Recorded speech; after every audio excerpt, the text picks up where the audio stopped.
है वो बता देते हैं। दिल्ली में छात्रों का विरोध प्रदर्शन देखिए थमने का नाम नहीं ले रहा है। इस पूरे हादसे के बाद कोचिंग हादसे पर जांच समिति का गठन हो चुका है। गृह मंत्रालय ने जांच समिति का गठन किया है। हादसे के कारणों का जांच करेगी ये समिति। 5 आरोपियों को 14 दिन की न्यायिक हिरासत में भेजा गया है। आरोपियों को 30 हजारी कोर्ट में पेश किया गया। कोचिंग हादसे में अब तक 7 गिरफ्तारियां हुई हैं। 7 लोगों की अभी तक गिरफ्तारी हुई है। सबसे पहले मालिक और कोऑर्डिनेटर की गिरफ्तारी की गई थी पुलिस की ओर से। एक्शन की अगर बात करें तो 7 लोगों की गिरफ्तारी, साथ ही साथ कई बेसमेंट में चलने वाले कोचिंग इंस्टीट्यूट्स सील कर दिए गए हैं। लेकिन सवाल यही कि आखिर जिम्मेदार कौन कितने लोग इस हादसे के जिम्मेदार।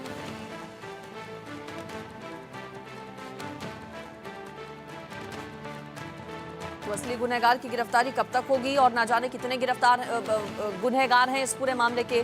चूंकि बताया जाता है कि कई अलग अलग स्तर पर लापरवाही रही है, चूक रही है, जिस वजह से ये हादसा हुआ है। दिल्ली कोचिंग इंस्टीट्यूट में चंद मिनटों में कई फीट तक भर गया पानी। असली गुनहगार की गिरफ्तारी कब होगी, इस बड़ा सवाल है। रात भर छात्रों का प्रदर्शन जारी रहा। आपको बता दें कल बुलडोजर एक्शन हुआ था। 20 कोचिंग सेंटर्स सील कर दिए गए। एलजी से मुलाकात हुई थी इस पूरे मामले को लेकर। राज्य सरकार भी कह रही है कि हम पूरे मामले पर जांच करवाएंगे। साथ ही साथ केंद्र सरकार की ओर से भी इस पूरे मामले को लेकर जांच की बात कही जा रही है। कमेटी का बाकायदा गठन कर दिया गया है। लेकिन सवाल यही कि जिन बच्चों की मौत हुई है उन छात्रों की मौत का जिम्मेदार आखिर कौन, और क्या इस हादसे से एक सबक लिया जाएगा? क्या आगे इस तरह के हादसे नहीं होंगे, ये सुनिश्चित किया जाएगा सरकार की ओर से? आपको बता दें बीजेपी आज राजघाट पर प्रदर्शन करेगी। राजेंद्र नगर घटना को लेकर प्रदर्शन बीजेपी का, दिल्ली बीजेपी अध्यक्ष के नेतृत्व में ये प्रदर्शन होगा। राजनीति भी इस पूरे मामले पर जमकर देखी गई। आम आदमी पार्टी की ओर से बीजेपी को इसके लिए जिम्मेदार ठहराया गया, जबकि बीजेपी की ओर से आम आदमी पार्टी को घेरा जा रहा है इस पूरे मामले पर।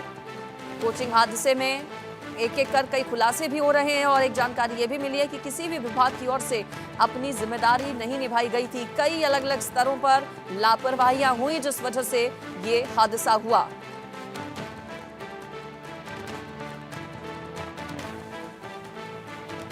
अलग अलग विभागों के अधिकारी एक दूसरे पर ठीकरा फोड़ रहे हैं।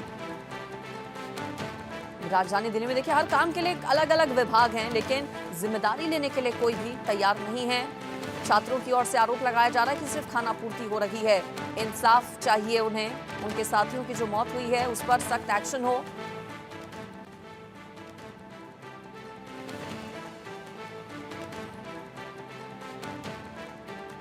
दिल्ली में आज बीजेपी की ओर से राजघाट पर प्रदर्शन किया जा रहा है इस पूरे हादसे को लेकर। और आपको बता दें कि आप सांसद का संसद परिसर में प्रदर्शन, कोचिंग संस्थान के लिए बिल लाने की मांग की गई है आम आदमी पार्टी के सांसद की ओर से।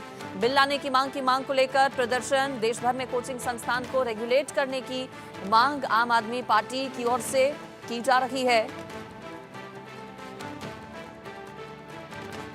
कोचिंग संस्थान के लिए बिल लाए जाने की मांग आम आदमी पार्टी की ओर से की जा रही है। आम आदमी पार्टी कह रही है कि देश भर में कोचिंग जो संस्थान हैं उन्हें रेगुलेट किया जाए, इस पर बिल लाया जाना चाहिए बाकायदा संसद में।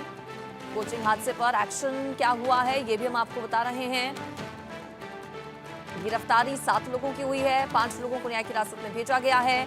20 कोचिंग सेंटर्स जो कि बेसमेंट से संचालित किए जा रहे थे उन्हें सील किया गया है।